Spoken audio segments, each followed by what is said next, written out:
What is going on, everyone? My name is Andy. Welcome back to another FPL video. It's team selection time today for Game Week 33 plus. And FPL is a bit weird at the moment. In the last few weeks, we've had game weeks last a long time. They finish, and then the next day there's a new deadline, and so we've had to get videos out quick.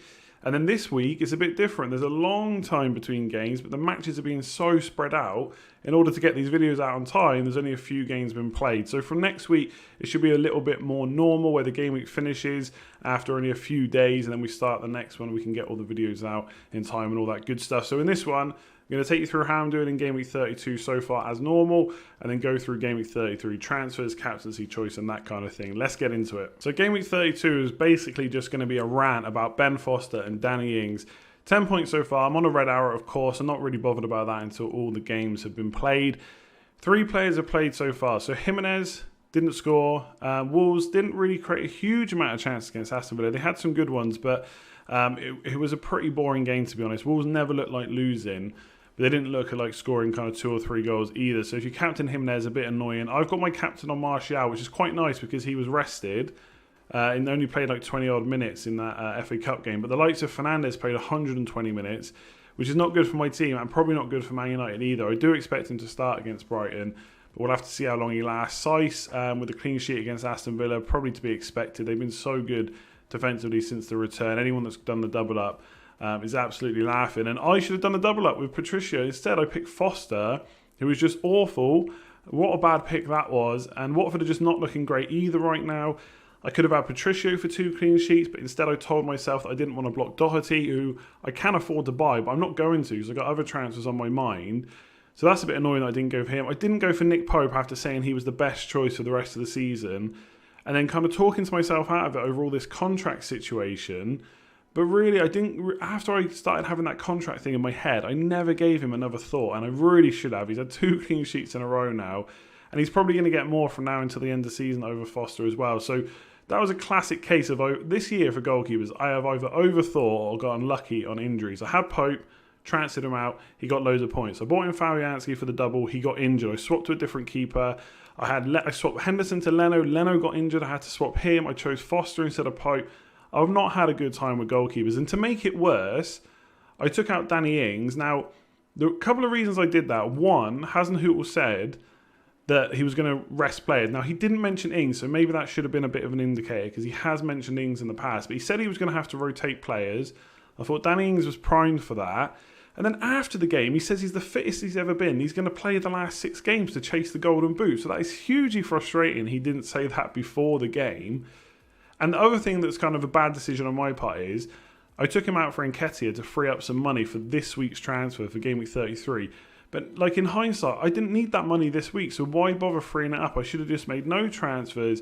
I would have still had money in the bank. I could have made the Nketiah transfer this week and been more flexible with 2 free transfers and had an extra kind of 12, 13 points from Danny Ings. So that's hugely frustrating. Nketiah could still get something. I'm not expecting him to score a brace, but if he gets a goal, I'd probably be quite happy with that move in the end. I think what made it worse is not did Danny Ings score 2 goals. He scored 2 goals against Ben Foster, my keeper, who basically gifted him 1. Like, I know people don't like stats and expected goals and stuff, but Danny Ings' expected goals in that game was 0.1. So in another game, he plays that again. He takes those 2 shots. He probably doesn't score twice, let alone even once. And I know football's played on paper. I get all that. Football's not played on paper. It's played on the pitch. I get all that. But for the second goal, Foster literally threw in the ball. And for the first one, it was outside the box. And look, it was a great shot. And Danny Ings is clinical. And I'm not saying he's a bad player. But another day on it with at least another keeper maybe, they get to that and at least make an attempt to save the ball. So Ben Foster was just awful in that game. Even for the free kick, I'm not saying that was savable, but his positioning, he never stood a chance of getting to that side of the goal. And I know they usually go a little bit, to one side and not just stand in the middle. But he was right over the other side. Ward-Prowse just got it straight out. I don't even think it was really straight up in the corner of the goal either. So again, not saying it's savable, but I just think Ben Foster had an awful game there. So made it more frustrating to lose the clean sheet. Pope and Patricio get 1 and Danny Ings scores twice. Game week 32 was started off rubbish, but I've got the players to hopefully make it better. Let's take a look at Game Week 33. So really quickly, before we jump into Game Week 33, I should say, if you're interested in signing up to Patreon, now is the best time to do it, because in July, we're going to start a brand new mini league with cash on the line. And to get into that, you need to be signed up by July 1st. So today or tomorrow, if you're watching this kind of on Wednesday, get signed up by the 1st of July. I think if you do it on 1st of July, that's fine too. And then once all the payments are gone through, I'll get the league code sent out. And obviously, when you sign up, I'll send you a Slack invite straight away as well. So check out the tiers. The links are in the description below if that's something that interests you. Otherwise, Game Week 33 defence. Let's not even talk anymore about Ben Foster. I'm sick of the guy already. There's nothing to say he won't get clean sheets over the next few games. And look, I did bring him in for a kind of 5-game stint. Maybe he will outscore or match Pope eventually. I'm not very convinced by it, but you never know. But it's Chelsea away. Not expecting a clean sheet. If he can get some save points, that's probably a bonus. And to be honest, at this point, I'd just be happy if he didn't throw the ball to the opposition striker. Looking at the defence, I've got Taylor on the bench again. That's Taylor from Burnley, who's playing Sheffield United at home. So I'm a little bit tempted to play him. So I think Sheffield United have just been awful going forward. And Saiss is playing Arsenal. Now, as good as Wolves have been defensively, and if I had to double up, maybe it'd be a bit easier to bench one of them. It is Arsenal. It is Aubameyang. I can see Arsenal potentially scoring a goal in that game. So I may play Taylor instead of Saiss. It's a little bit of a concern because I know a lot of people have got Wolves defenders. Some have even got 2. So if they do get a clean sheet, that could hurt me. But I'm expecting Burnley to get another clean sheet this week, to be honest. And he was on my bench for Game Week 32. If someone misses out, then I get 7 points from him. But otherwise, I think Sheffield United at home for Taylor is probably a good move. So he may come in instead of Saiss. In terms of the other two, like, we're worried, or some people have been talking about what to do with Liverpool players. I'm definitely keeping them for now, especially against Aston Villa at home. That's probably their best fixture left. So Trent obviously gets a place in the team. Arguably, if you haven't got a Liverpool attacker, he could even be your captain this week. I just think he's been that good. He's up to 6 points per match now after that free kick and clean sheet and basically 14 points in the last game. So we'll have to see what he does against Man City, of course, whether he gets injured or whatever. But I expect him to play in that one and then maybe even play against Aston Villa as well. From then on, we'll have to see what kind of Liverpool rotation is like and then try and take it from there. For now, I think if you've got Liverpool players in your team, it's too hard to second guess exactly what Klopp is going to do. So I'm definitely keeping him in my team. And then Harry Maguire, I'm hoping by the time this goes out and maybe people start watching it, obviously they're going to watch it on Tuesday, but watch it on Wednesday as well. Hopefully he scored a goal against Brighton. But either way, Bournemouth's a good fixture. They've been pretty toothless in attack. Defensively, they haven't actually been that bad, but I'm expecting Man United to do really well in this fixture now. Back at Old Trafford, Bournemouth at home. It should be another clean sheet. He's already got one for me in Game Week 31. I'm hoping he gets another in Game Week 32 against Brighton, and then a third Game Week 33 against Bournemouth. I think before the Brighton game, Man United have got like 5 clean sheets in their last 7 league games, so they've been great defensively. So this is one of those things where I did kind of get fixated on bringing in another Wolves defender. And look, I'd love Matt Doherty. He's very attacking. But Harry Maguire's got 5 clean sheets in the last 7. Yes, Doherty probably gets a few more attacking returns. But Maguire's obviously a bit cheaper. So with the fixtures Man United got, absolutely happy to have him and more than happy to play him against Bournemouth, I think. So midfield gets really interesting this week. There's a lot of good fixtures on the card. So Kevin De Bruyne has got Southampton away. Man United have got Bournemouth at home. Salah's got Aston Villa at home, like I just said, for Trent. So I could literally captain any of these, I think. I don't think I'm going to end up captaining any of my strikers, but midfielders, I could captain any of them. Now, Martial obviously got a rest in the FA Cup. I'm assuming he's going to play against Brighton. Now, Solskjaer said that he can or will want to rest players because of the amount of matches they got coming thick and fast. And he's also specifically mentioned the fact that Ighalo is a goal scorer and he lets him bench Martial. Now, I'm not saying this just as an owner of Martial. I'm really not that worried about Ighalo playing. Yes, Martial might see his minutes managed, but let's not forget, Man United have still got a realistic chance of getting top 4, especially with the way Leicester are playing at the moment. They've really not played well so far. We'll have to see how they do against Everton in Game Week 32. But so far, they have not played well. If they drop more points against Everton, there's a real chance that Man United could go and nick top 4. Obviously, it looks like Chelsea will probably get a spot already. But Man United are in the running. So while that's still a chance, basically, I just do not see Solskjaer dropping Martial for Ighalo. So I'm seriously considering captaining him again against Bournemouth. So I've already captained him against Brighton instead of captaining like Salah against Man City.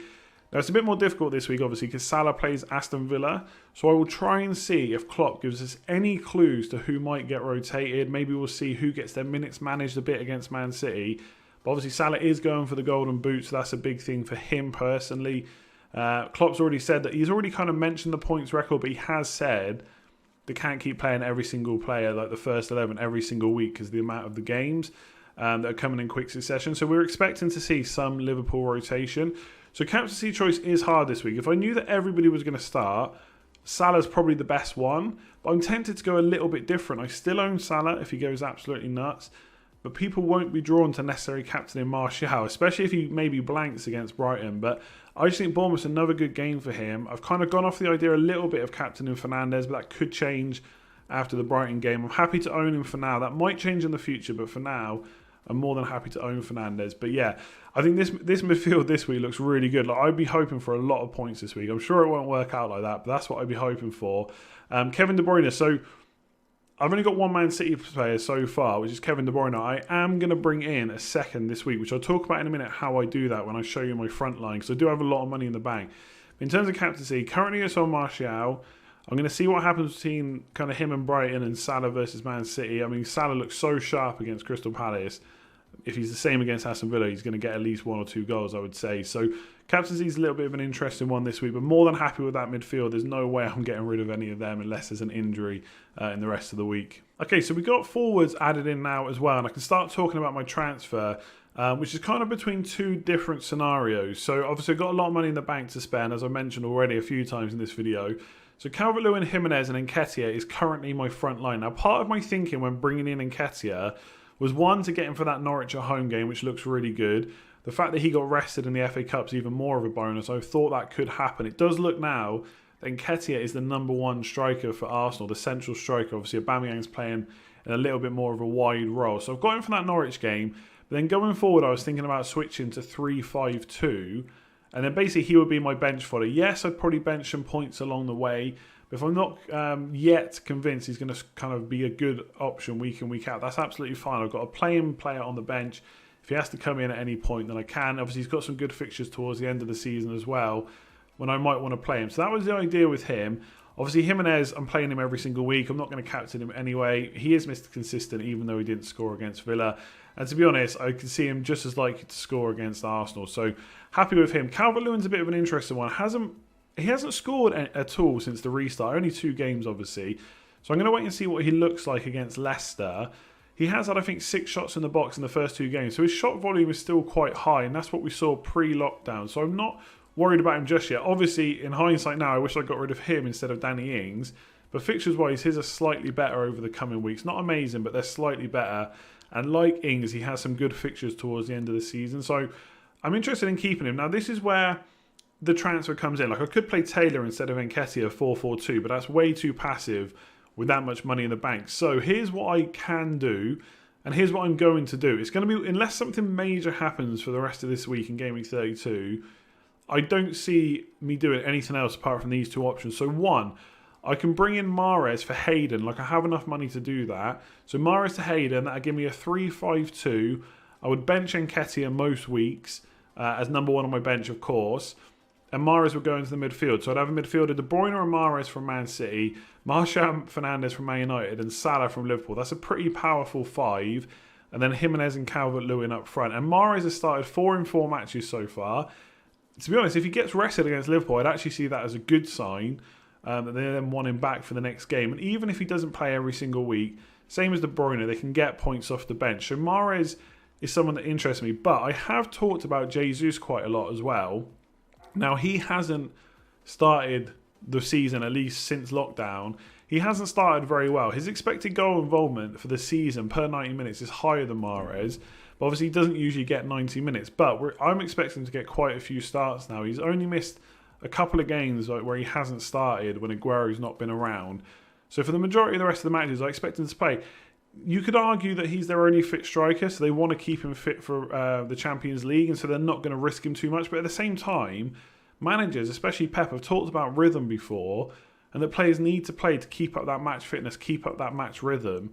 So we can't just rest him from now until the Champions League. So Jesus is going to get plenty of minutes. So the other option is, rather than doing Hayden to Mahrez in one move, I can do Calvert-Lewin to Jesus, and I can also do that in one move. So that'd be a 3-4-3 with Nketiah, or a 4-4-2, and I play Taylor. Now, this is where it gets a little bit complicated, and I probably should have it up on screen, all the different permutations. But if I do Calvert-Lewin to Jesus, I have like 1.1 million to spend, so I could upgrade a defender and just consistently play 4-4-2, maybe have Aurier there instead, and basically choose between playing my 4 defenders or playing 3 of them plus Nketiah. So I could do that. Then it's a straight shootout between Jesus and Mahrez.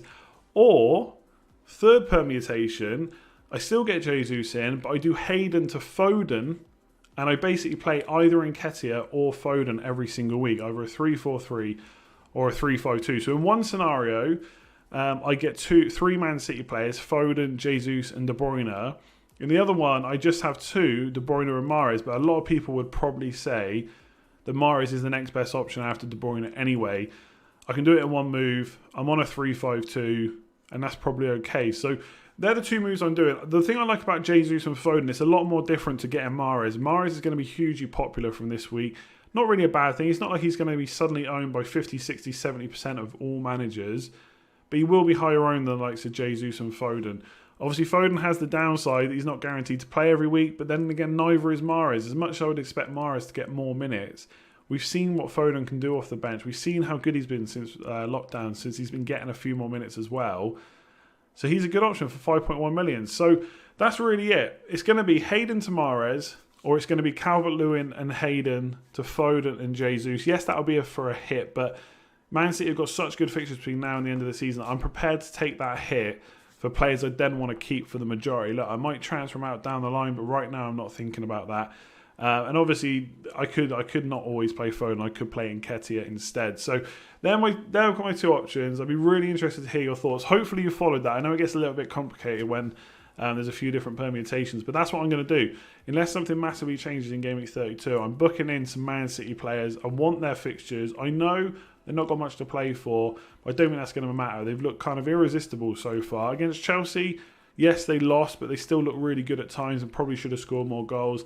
Going forward, the fixtures are incredible, and I need some more in my team. So that's it for this one. Hopefully you enjoyed it. If you did, make sure to give it a like. Subscribe if you're new around here. Hit that notification bell so you know when all the other videos are going live. I'll have the Game Week preview tomorrow on Wednesday. I'll be streaming on Thursday. I'm not sure what time. Probably not after the games, because that means it won't start till like 10:15. So I might start streaming during the Liverpool-Man City game, which isn't ideal, but it does mean I can get a stream out on Thursday. I might have something bonus on Friday. We'll have to wait and see.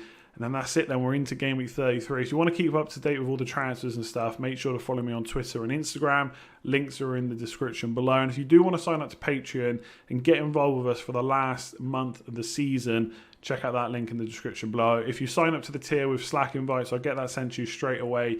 And then once all the payments are going through, I will send out the league codes for July as well. Otherwise, I'll leave it there. Let me know in the comments below what you think of my team, what you think about my transfer decisions this week. Mahrez or Foden and Jesus. It's a pretty interesting one. I like the idea of having 2 Man City players, but Mahrez is probably the best. Otherwise, I'll leave it there. Like, comment, share, subscribe, all of that good stuff. And I'll see you again soon. Cheers all.